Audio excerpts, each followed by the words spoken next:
faut secouer Orangina, sinon la pub est elle s'en va. Cargas est bas, Cargas remplace. Et moi les glaces, je fais la glace. Avec Carrefour, je positive. Avec Auchan, je vois même pas la crise. Si tu vas bien, c'est du lamine. Automatique, c'est la dynamique. Tant que la pub est bonne,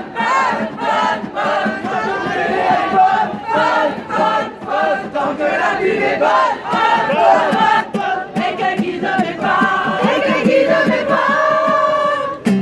Quand y'a maman, y'a là-bas. C'est le sénat, mais n'a juste fait ça. Arrive bosser, très beau la vie. Pour les grands comme pour les petits. Et la Matmut, oui elle assure. À quoi ça sert, micro, disait Carcasse. J'ai une est chaude, comme boisson froide. Mercurochrome, pansement des héros.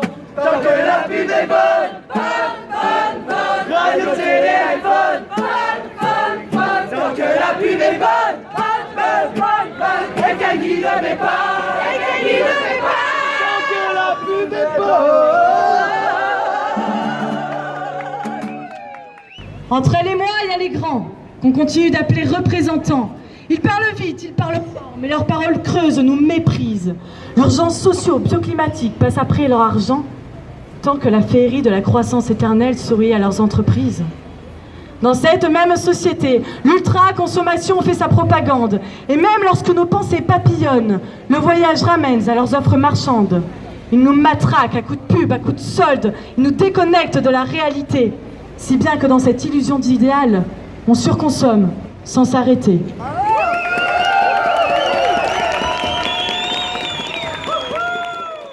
Nous sommes la rage du Pacochel.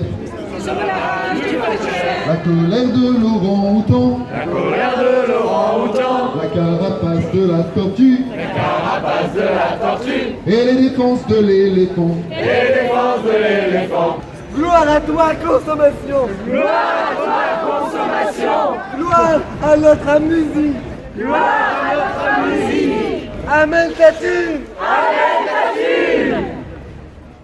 Désireuse oublie, trop vite renouvelé, décuplé, un code barre doré, brille sans fin au bout du magasin. Un code barre doré, brille sans fin au bout du magasin. Sans ta carte de crédit, aucun espoir d'avenir,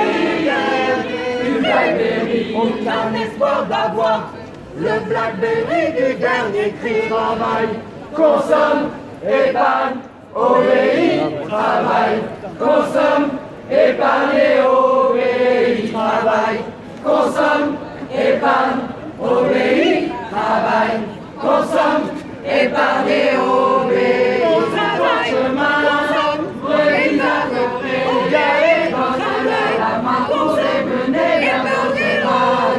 Donne-leur la main pour les mener vers d'autres magasins. Sans ta carte de crédit, aucun espoir le dernier, aucun espoir d'avoir le Blackberry du dernier cri.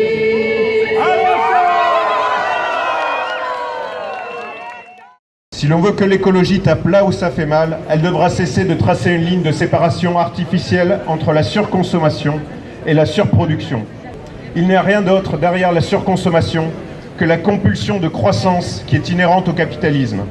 Si on peut toujours réduire sa consommation individuelle, le capitalisme, lui, aura toujours besoin que la consommation totale augmente pour que la croissance continue. Prenons au mot l'idée de surconsommation. Très bien. Vous prétendez que nous, les petits individus, nous serions coupables de trop consommer? Essayons de déterminer à grands traits qui est responsable de quoi. Quelle est la position du consommateur dans l'économie? Est-ce une position démocratique, depuis laquelle le consommateur peut décider, influer sur le cours du monde, arrêter la destruction des forêts et l'exploitation des pauvres? Rappelons tout d'abord que le consommateur arrive en bout de chaîne, une fois que tout a été choisi pour lui. Que s'est-il passé pour que le steak dans lequel croque le consommateur provoque des incendies en Amazonie? Que s'est-il passé pour que l'ordinateur sur lequel je tape enrichisse des milices et exploite des mineurs au Congo? Le consommateur ne maîtrise rien du processus de production qui a mené au produit qu'il consomme. C'est la définition même du capitalisme, qui ne possède aucun caractère démocratique. Une classe d'individus, les capitalistes, possèdent les moyens de production. Ils décident donc de ce qui va être produit et de comment cela va être produit. Ces choix décisifs sur notre mode de vie ont été faits par une minorité, généralement blanche et très riche, puis imposés à tout le reste du monde par la violence ou la colonisation. Qui peut aujourd'hui communiquer sans téléphone? Qui peut prétendre à un emploi en périphérie sans avoir de voiture? C'est le fonctionnement même de l'économie qui rend ces choses nécessaires, pas le fait que le consommateur les consomme. Il en faut peu pour être riche, vraiment très peu pour être riche. Il faut se satisfaire d'être actionnaire. Quelques stocks bien placés en Suisse ou aux îles Féroé. Faites fructifier vos actions au soleil. Je dors d'ordinaire, dans mon lit d'argent, parce que je sais faire de l'argent tout le temps. Y'a pas de problème et c'est normal, parce que je gère le capital. Et quand je croise un gros caillou, j'écrase les fourmis qui sont dessous. Mais c'est bon, c'est nous. Il en faut vraiment très peu pour être riche.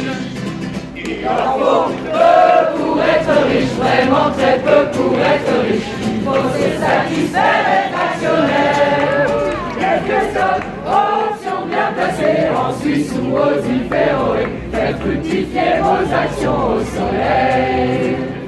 Faites fructifier vos actions au soleil.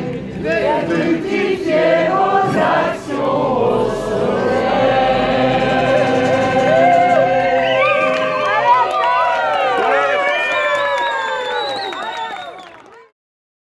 Dans une économie capitaliste, nous sommes des consommateurs avant tout, parce que nous ne possédons pas et ne maîtrisons pas les moyens de production. Nous ne savons plus produire nos propres vêtements, notre propre nourriture, notre propre maison, comme tout le monde savait le faire il y a quelques siècles. On cessera donc d'autant plus d'être des consommateurs qu'on aura exproprié ceux qui s'accaparent les moyens de production et qu'on se sera réapproprié collectivement les savoir-faire et les techniques nécessaires à une vie commune libre, jardiner, cultiver, coudre, construire, réparer. D'autre part, le consommateur nous tient de l'intérieur, quand nous sommes incapables de concevoir l'action écologique autrement que comme un acte de consommation. Consommer moins, consommer mieux, et cela inclut le vote dans une démocratie libérale, qui n'est qu'un acte de consommation politique. Le consommateur est une figure inoffensive. Il ne peut agir qu'en négatif, en arrêtant de consommer tel produit. Il ne peut que s'indigner d'avoir été dupé quand on lui a fait manger du steak de cheval. Tuer le consommateur qui sommeille en nous ne signifie pas arrêter de consommer, mais arrêter d'agir en consommateur. Donc reconsidérer l'éventail des possibles dans les modes d'action. On ne fait jamais mieux pour son empreinte carbone ou pour l'écologie en général que lorsqu'on bloque des grands projets inutiles. Il nous faut aussi poser sérieusement la question du renversement des institutions en place. On voit mal ce que pourrait faire une somme de consommateurs solitaires ou d'électeurs tous les 5 ans contre une chose aussi énorme que le système économique qui détruit la planète.